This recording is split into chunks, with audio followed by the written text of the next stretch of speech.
Hello guys, मेरा नाम अजिंक्य सोलंकी है और आज के वीडियो में एक बहुत ही इंटरेस्टिंग चीज़ के बारे में बात करेंगे। वो है क्लास 10th बोर्ड्स के complete road map for CBSE science subject, right. तो सीबीएसई क्लास 10th के लिए साइंस सब्जेक्ट के अंदर किस तरीके का रोड मैप होना चाहिए, क्या क्या करना चाहिए आपने अक्टूबर महीने के अंदर, इसके बारे में हम लोग डिस्कशन करेंगे। और ये आज का डिस्कशन तीनों सब्जेक्ट्स के लिए अप्लाई होगा, फिजिक्स के लिए, केमिस्ट्री के लिए, बायो के लिए, तीनों सब्जेक्ट्स को कवर करेंगे, राइट। तो चलिए शुरुआत करते हैं। तो सबसे पहले बात करते हैं why science is important for class 10th boards, right. तो अब ये मुझे बताने की जरूरत नहीं है कि साइंस इतना इंपॉर्टेंट क्यों है, लेकिन फिर भी कैसा है, कुछ लोगों को ये सब्जेक्ट थोड़ा सा डिफिकल्ट लगता है, मार्क्स कम मिल जाते हैं। नेचुरल इंक्लिनेशन साइंस में कैसा है ना, थोड़ा लॉजिकल होता है सब कुछ। तो कुछ स्टूडेंट्स को हो सकता है कि वो डिफिकल्ट जाए। तो सबसे पहले मैं आपको बात करना चाहता हूँ इंपॉर्टेंस क्या है। देखो, साइंस स्कोरिंग सब्जेक्ट है, मतलब इसमें इसके अंदर आपको 100 में से 100 मिलना बहुत डिफिकल्ट टास्क नहीं है। Literally you can have it.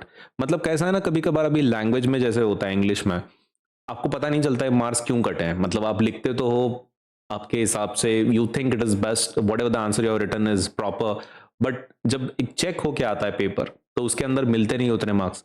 तो उसका एक मेन रीजन ये होता है गाइस कि उसके अंदर वोकैबलरी उतनी होनी चाहिए, आपका लिटरेचर का राइटिंग स्टाइल वैसा होना चाहिए डेवलप्ड, तब जाके मार्क्स मिलते हैं इंग्लिश में। साइंस में वैसा नहीं है। इफ यू नो इट, आपका लॉजिकल है, आपको मार्क मिल जाएंगे। तो इसमें ऐसा कुछ नहीं है कि मेरा लॉजिक अलग होगा, आपका लॉजिक अलग होगा। लॉजिक लॉजिक होता है, अगर आप वैसा ढंग का लिखें तो आपको मार्क मिल जाएंगे, राइट। तो लिटरेचर में वैसा रहता है ना, जैसे कि आपका राइटिंग स्टाइल और मेरा राइटिंग स्टाइल कंप्लीटली डिफरेंट होगा, तो जजमेंट उसी की बेसिस पे मिलेगा, राइट। साइंस में वैसा नहीं है। तो साइंस गाइज, सबसे पहले it's a very scoring subject, right. तो स्कोरिंग सबसे मेन मेन इंपॉर्टेंट चीज है। और जैसे ही 100 में से 100 मिलते हैं, ये आपका कॉन्फिडेंस बूस्ट करने में काफी हेल्प करेगा आपको। So this is a confidence boosting subject. अब इसके अंदर जो सबसे इंपॉर्टेंट की रिसोर्सेस हैं जो आपको फॉलो करने हैं for October month for science, पहला है ऑब्वियसली एनसीईआरटी टेक्स्ट बुक, क्योंकि इसमें से कुछ भी आ सकता है गाइस। एनसीईआरटी की जितने लाइंस है, जितना आपको डेटा दिया गया है बुक में, टेक्स्ट बुक में, उसमें से कोई भी पैराग्राफ, कोई भी लाइन के ऊपर सीबीएसई आपको एक क्वेश्चन पूछ सकता है। तो एनसीईआरटी टेक्स्ट बुक की एक अच्छी रीडिंग आपकी होनी चाहिए। मैं इसके लिए आपको एक पैरेलल ऑप्शन ये दे सकता हूं कि अगर आप एनसीईआरटी टेक्स्ट बुक, क्योंकि एनसीईआरटी टेक्स्ट बुक ना बहुत लंबी है, बहुत ज्यादा बड़ी है, राइट। तो आप एक काम कर सकते हो, उसके लिए जो मेरे नोट्स है वो फॉलो कर सकते हो, क्योंकि मेरे जो नोट्स हैं वो एनसीईआरटी से ही बने हैं। तो इसलिए उसके अंदर ऐसा कुछ नहीं है जो बुक के बाहर का हो, ऐसा कुछ नहीं है। तो मेरे जो नोट्स हैं टेलीग्राम के ऊपर फ्रीली अवेलेबल है, आप कभी भी डाउनलोड कर ले, फ्री है फॉर एवरीबडी। तो टेक्स्ट बुक अगर आपसे नहीं हो रही है गाइज, आपका प्राइमरी ऑब्जेक्टिव होना चाहिए, क्योंकि रीडिंग के लिए समय भी तो होना चाहिए ना आपके पास। तो एक तो इंटरेस्ट नहीं आता है, फिर समय नहीं है, तो आप नोट्स कर लो, that is the best one. Next is exemplar. Exemplar तो आपको करना ही करना है, क्योंकि उसके अंदर क्या है, क्वेश्चन बैंक है, वो भी सीबीएसई ने दिए वाली, तो वो तो करना ही है। उसके बाद अगर आप कोई रेफरेंस बुक फॉलो कर रहे हैं तो दैट इज ग्रेट थ्योरी के लिए। हालांकि इट इज नॉट कंपलसरी, ये कंप्लीटली ऑप्शनल है, मैं आपको फोर्स नहीं करूंगा इसके लिए, ये ऑप्शनल है, आपके ऊपर है। Next is previous year question. Previous year question में कैसा है कि जो पिछले क्वेश्चन है सीबीएसई ने जो पूछे गए हैं, अगर वो आप करते हो तो आपको एक आइडिया आता है कि सीबीएसई किस तरीके का क्वेश्चन पूछेगा किसी सर्टेन टॉपिक के ऊपर। तो जब आप ये करते हो ना, मोस्टली कैसा रहता है ना, सीबीएसई जब भी पेपर निकालता है उसका फॉर्मेट ना ऑलमोस्ट सेम होता है। मतलब जिस तरीके के पहले के क्वेश्चंस है, उसी तरीके के उसी एरिया के ऊपर उसी टाइप का क्वेश्चन पूछते हैं। मतलब ये होता है, क्वेश्चन जैसे कि वैसे रिपीट नहीं होगा।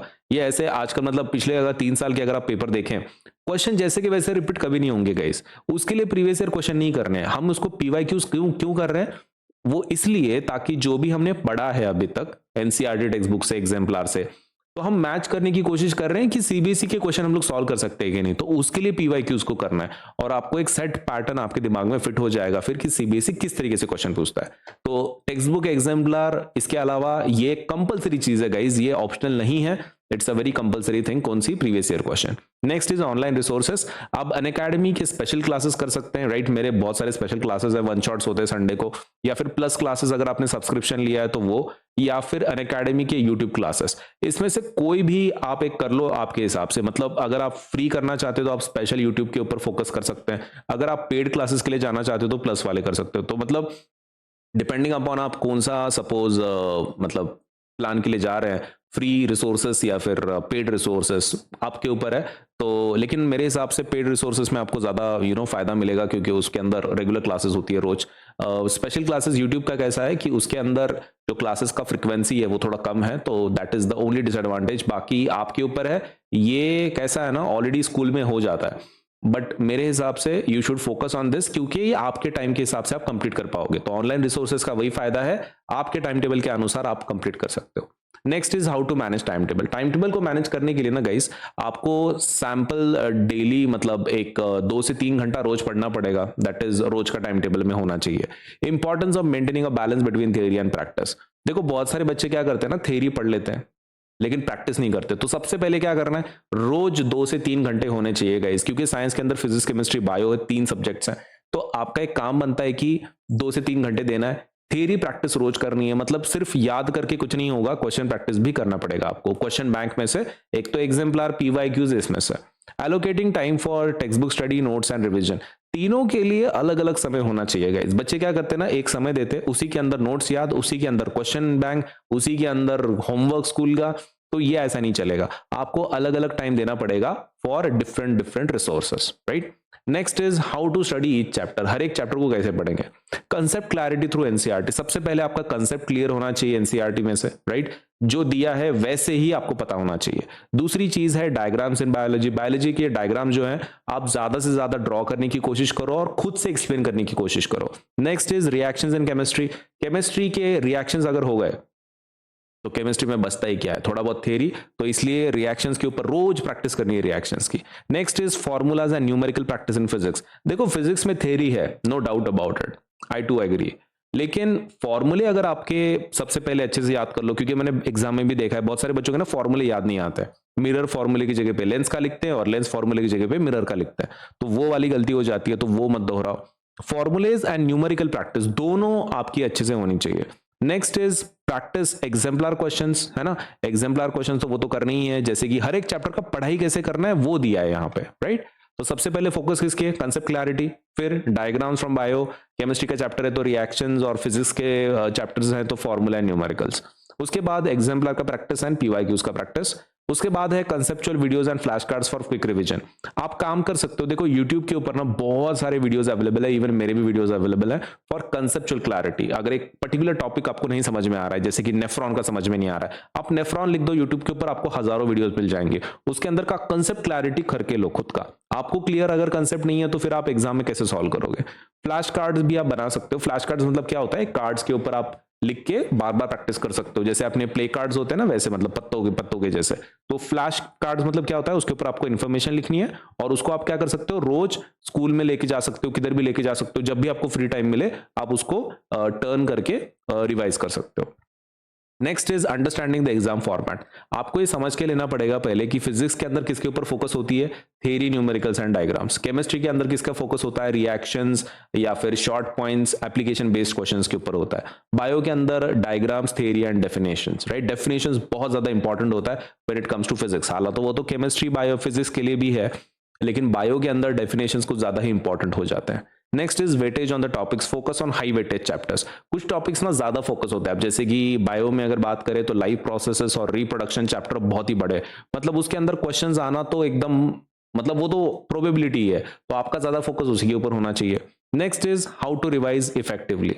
तो इफेक्टिवली रिवाइज कैसे करें, सबसे पहले आपको क्या करना पड़ेगा, set 2 months before the exam as revision period. Exam जब आपकी प्री बोर्ड्स आ रही हो ना, तो उसके 2 महीने पहले आप एक काम कर लो, एक रिवीजन पीरियड खुद के लिए रख लो। उसके बाद वीकली रिवीजन रखना है आपको, मतलब 2 महीने का एक टाइम टेबल होना चाहिए आपका, लेकिन आपके पास ना एक क्विक टाइम टेबल भी होना चाहिए, एक हफ्ते के अंदर आप क्या कंप्लीट करने वाले हो। 2 महीने तो आपने रखे ही हैं for the final revision pre boards के लिए, लेकिन आपको क्या करना है, बीच में वीकली टाइम टेबल भी होना चाहिए आपको कि इस हफ्ते में मैं क्या करने वाला हूं। उसके बाद solve sample papers and timed mock test.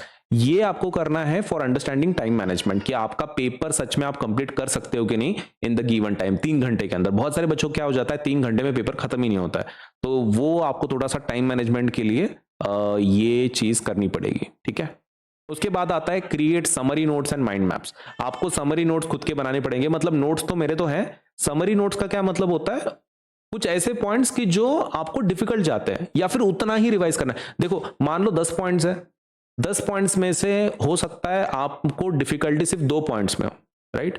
आपको क्या करना है, समरी नोट्स में वो 2 पॉइंट्स को ही ज्यादा हाईलाइट करना है जो आपको डिफिकल्ट जाते हैं एग्जाम के वक्त।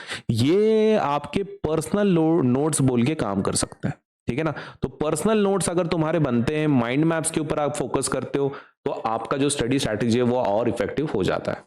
तो अगर आप इतना कर लेते हो गाइज, मुझे लगता है आपका जो पढ़ाई है फॉर द अक्टूबर मंथ वो काफी बढ़िया रहेगा। सो आप इतना कर लो। उसके बाद है पिटफॉल्स ड्यूरिंग प्रिपरेशन। आप प्रिपरेशन के बाद क्या क्या गलतियां होती हैं वो भी देखते हैं। सबसे पहला, फोकसिंग ऑन थ्योरी और ओनली न्यूमेरिकल्स। बहुत सारे बच्चे क्या करते हैं, सिर्फ थ्योरी के ऊपर फोकस करते हैं या फिर सिर्फ numericals, no question practice, nothing.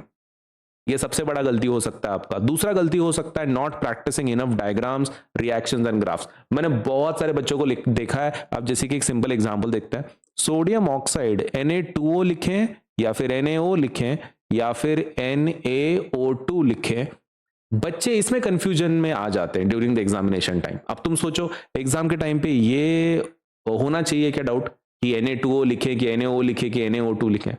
तो ये कब होता है, जब आप प्रैक्टिस नहीं करते हो, इनफ प्रैक्टिस। तो इनफ प्रैक्टिस होनी चाहिए आपकी डायग्राम्स की, रिएक्शंस की, ग्राफ्स की। अगर जैसे कि ओम्स लॉ का ग्राफ है, VI ग्राफ, तो पता होना चाहिए।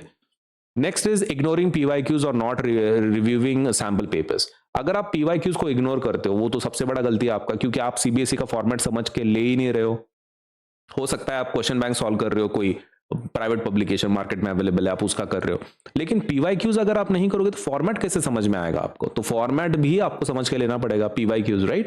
एंड सैंपल पेपर्स को मैं ऐसे नहीं बोल रहा हूं कि आप 4-4 सैंपल पेपर सॉल्व करो एक सब्जेक्ट के ऊपर, एक तो करो at least, so that you can understand the time management, right?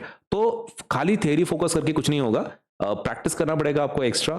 PYQs को आप इग्नोर नहीं कर सकते, ना ही सैंपल पेपर्स को। नेक्स्ट बात करते हैं how to stay calm and focused. आप फोकस्ड यानी काम कैसे रह सकते हैं? प्रैक्टिस मेडिटेशन और रिलैक्सेशन टेक्निक्स। देखो, काम और फोकस रखने के लिए ना बहुत सारे टेक्निक्स हैं, हर एक का अलग होता है। अब जैसे कि मान लो मेडिटेशन की बात करते हैं गाइस, मेडिटेशन बहुत अच्छा टेक्निक है, लेकिन कैसा है ना, वो आपके ऊपर काम करेगा कि नहीं कोई गारंटी नहीं दे सकते, क्योंकि अब पर्सनली मेरे लिए तो कभी काम नहीं किया मेडिटेशन। कॉफी का भी मेरे ऊपर उल्टा असर होता है। अब जैसे कि बहुत सारे बच्चे क्या करते हैं, कॉफी पीते हैं जगने के लिए, मेरे ऊपर उल्टा असर होता है। कॉफी पीते मैं सो जाता हूं। तो आपका मेथड आपको देखना पड़ेगा। मतलब मैं तो आपको मेथड्स बता दूंगा, लेकिन इसमें से आपके लिए कौन सा एप्लीकेबल है वो आप देखो। अब मेडिटेशन एंड रिलैक्सेशन टेक्निक्स हैं कुछ, राइट? तो आप योगा कर सकते हो, फिजिकल एक्सरसाइज कर सकते हो, मेडिटेशन कर सकते हो। इसमें से आपको थोड़ा सा एक कामनेस मिलेगा, फोकस बढ़ेगा। Avoid over studying. देखो, पढ़ाई कहीं भाग नहीं रही और एक दिन में कंप्लीट भी नहीं होने वाली, तो ज्यादा पढ़ाई करके भी कुछ होगा नहीं। जैसे होता है ना, कभी कभार कुछ बच्चे 18 घंटे बैठते हैं, 15 घंटे बैठते हैं, उससे कुछ नहीं होगा। और लास्ट मिनट में क्रैमिंग तो करो ही मत। क्रैमिंग का मतलब क्या होता है? लास्ट मिनट में रट्टा मारना। लास्ट मिनट का रट्टा मारा हुआ हमेशा भूल जाते हैं गाइस, तो रट्टा मत मारो लास्ट मिनट में, तो बिल्कुल ही नहीं। उसके बाद रेगुलर ब्रेक्स लेते जाओ बीच बीच में, है ना? उसके सिवा आपका माइंड फ्रेश नहीं होगा। And manage sleep patterns. आपकी डेफिनेट स्लीप हो जानी चाहिए। 7-8 घंटे की अगर स्लीप नहीं होती है आपकी, आपका पढ़ाई में ध्यान नहीं लगेगा, ना ही आपने जो पढ़ाई की है वो समझ में आएगा। तो अच्छी नींद लेना, रेगुलर ब्रेक्स लेना आपका काम है। And talk to your peers मतलब आपके दोस्त, टीचर्स एंड मेंटर्स। जब तक आप बात नहीं करोगे, आपके प्रॉब्लम्स को शेयर नहीं करोगे, तब तक सॉल्यूशन कैसे निकलेगा? तो ये चारों चीजें आप करते जाओ हमेशा, ताकि आप काम एंड फोकस्ड रहो। उसके बाद आ जाता है कि जो एक मेन हमारा जो प्लान है अक्टूबर का, उसके अंदर क्या क्या कर सकते हैं। Consistency is the key guys. अगर आप एक दिन 6 घंटा पढ़ोगे और दूसरे दिन 1 घंटा या फिर आधा घंटा ही पढ़ोगे तो वो नहीं चलेगा। कंसिस्टेंसी चाहिए, मतलब रोज 2 घंटा या फिर रोज 1.5 घंटा, 1 घंटा, ये कंसिस्टेंसी चाहिए। कंसिस्टेंसी के बिना आपका रिजल्ट नहीं आएगा। दूसरा है practice time management during exams. ये तो मैं आपको बार बार बोल रहा हूं, हालांकि ये इतना इंपॉर्टेंट नहीं है। मैं अगर सीरियसली बात करूं, अगर आप अच्छे से पढ़ते हो ना, एनसीईआरटी वगैरह नोट्स वगैरह, बच्चे का पेपर हो जाता है जनरली 3 घंटे। ऐसा मतलब मैंने बहुत ही रेयरली देखा है कि बच्चों का साइंस का पेपर रह गया बोल के। मैथ्स में बहुत सी बार होता है, ये एसएसटी में भी बहुत सी बार होता है, लेकिन साइंस में जनरली नहीं होता। अगर आपका अच्छा पढ़ाई है ना, प्रैक्टिस टाइम मैनेजमेंट हो जाता। मुझे नहीं लगता ये इतना इंपॉर्टेंट पॉइंट है considering science subject, but still अगर आप बहुत स्लो है राइटिंग में तो एक बार आप देख लो। Focus on diagrams and neat presentation in biology. बहुत सारे बच्चों के डायग्राम्स ना इतने भयानक रहते हैं। सपोज हाइड्रा का डायग्राम है, राइट, अपने बुक में रिप्रोडक्शन का। हाइड्रा का डायग्राम निकालने जाते लिटरली कद्दू निकाल के आ जाते एग्जाम के अंदर। तो वो कद्दू जैसा जो डायग्राम है, मैं मानता हूं कि वो तुम्हारा हो सकता है, that is the best you can draw, लेकिन तुम प्रैक्टिस तो करो ना, हो सकता है विद प्रैक्टिस आपको डायग्राम आपकी अच्छी बने, है ना। तो वो थोड़ा सा डायग्राम का प्रैक्टिस वगैरह आपको करना पड़ेगा। Next is don't neglect chemistry reactions and physics numericals. Guys chemistry में रिएक्शंस के सिवा कुछ है ही नहीं, अगर आप रिएक्शंस नहीं करोगे तो रिजल्ट कैसे आएगा। और दूसरा है फिजिकल न्यूमेरिकल, फिजिक्स के न्यूमेरिकल्स। मैंने बहुत सारे बच्चों का ना, देखो न्यूमेरिकल्स कम है अपने बुक में, राइट, ज्यादा है नहीं प्रैक्टिस के, तो बहुत सारे बच्चे ना ओवर कॉन्फिडेंस में रहते हैं, मतलब एक बार 50-50 क्वेश्चन, 100-100 क्वेश्चन करते हैं न्यूमेरिकल के, और एग्जाम के पहले रिवाइज नहीं करते। मतलब मान लो लाइट के ऊपर 100 न्यूमेरिकल कर लिए, लेकिन एग्जाम के पहले, स्कूल की जब एग्जाम आती है तो उसके पहले रिवाइज नहीं करते। कभी तो भी 1 महीने पहले, 1.5 महीने पहले वो करे वाले रहते numericals, and they just appear for the examination बच्चे। हाँ, तो फिर इसमें तो आपका लॉस होना ही होना है ना, आपका रॉन्ग आ ही जाएगा, क्योंकि न्यूमेरिकल आपको करे हुए जमाना हो गया। अगर आप उसको रिवाइज नहीं करोगे तो न्यूमेरिकल में मिस्टेक होना एक कॉमन सी बात है। Even I can make mistake अगर मेरी रिवीजन नहीं है तो, है ना।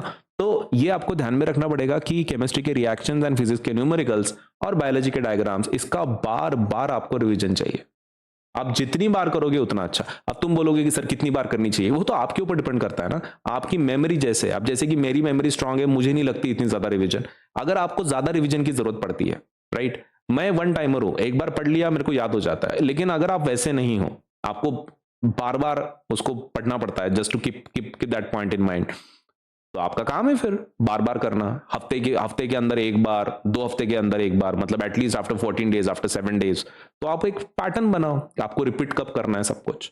तो अगर ये सभी चीजें आप फॉलो कर सकते हो गाइज, आपका रिजल्ट बहुत अच्छा आएगा। 100 आउट ऑफ 100 आने में आपको कोई रोक नहीं सकता है। तो ये प्लान को फॉलो करें। बाकी आपके लिए कुछ और मजेदार वीडियोस आएंगे आने वाले दिनों में। Thank you so much. और आपके लिए एक नई ऑफर लाए हैं 4 अक्टूबर तक। अगर 12 महीने या उसके ऊपर के सब्सक्रिप्शन अगर आप लेते हैं तो आपको मिलेंगे 3 महीने एक्स्ट्रा फ्री। तो 3 महीने का एक्सटेंशन मिलेगा अगर 12 या ऊपर के कोर्सेज, 12 महीने के ऊपर के कोर्सेज अगर आप बाय करते हैं तो। ये ऑफर 4 अक्टूबर तक ही है, जल्दी से अप्लाई करें। और ये है हमारा फाउंडेशन का पैनल। इतने सारे टीचर्स आपको पढ़ाएंगे फाउंडेशन के सब्जेक्ट्स, और इसमें मिलेगा आपको प्लस कोर्स 10,499 में for 12 months, and iconic subscription 12 month का आपको मिलेगा 25,999 में। इतने बड़े फाउंडेशन के साथ जल्दी से एनरोल करिए ताकि आप इतने सारे टीचर से सीख सकें।